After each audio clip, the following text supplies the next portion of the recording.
ሚስት ባጠፋች ቁጥር ይፈታል አይፈታም? ይሄንን ነው ማለት። ጓደኛ ባጠፋ ቁጥር መለያየት፣ ባል ባጠፋ ቁጥር መለያየት። እግዚአብሔርና አናጺ አንድ ናቸው። ሐናጺ እንጨት አቅርቡልኝ እያለ ጠርብ ሲሰራ ሰዎች ሲያቀርቡለት ጠማማ ሲያቀርቡለት ወደዚያ ያጣል፣ ሲያቀርቡለት ጠማማ ወደዚያ ያጣል፣ ሲያቀርቡለት ጠማማ ወደዚያ ያጣል። ቤቱ በምን ይሰራል? ጠማማ በበዛበት ዘመን።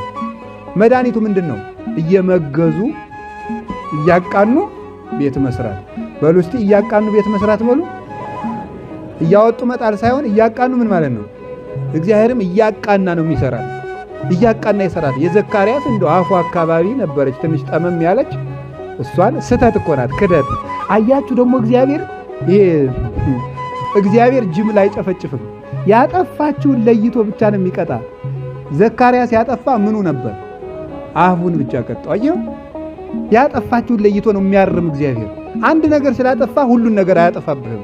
ቸር ስለሆነ አፉ አጠፋች፣ አፉን ቀጣ። እሷን ብቻ ይኸው ልብ በሉ።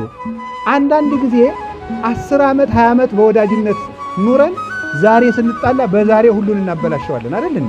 መታረም ያለበት ግን መቼ ነው? የዛሬዋ ብቻ።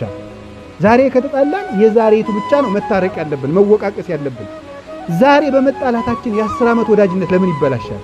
የ20 ዓመት ጓደኝነት ለምን ይበላሻል? የ50 ዓመት ትዳር ለምን ነው የሚበላሸው? የዛሬው በዛሬ ነው መታረም ያለበት። እግዚአብሔር ያጠፋችውን እሷኑ ብቻ ዛሬ ካጠፋ የዛሬዋን የትናንቱን አሌባ ትናንት እንዲነበርክ አይልም። ዛሬን ያርማል፣ ዛሬን ያስተካክላል። የመዳን ቀን ዛሬ ነው የተባለው ለዚህ። ያጠፋችውን እርማት እዚያች ላይ ብቻ ነው የሚሰራው።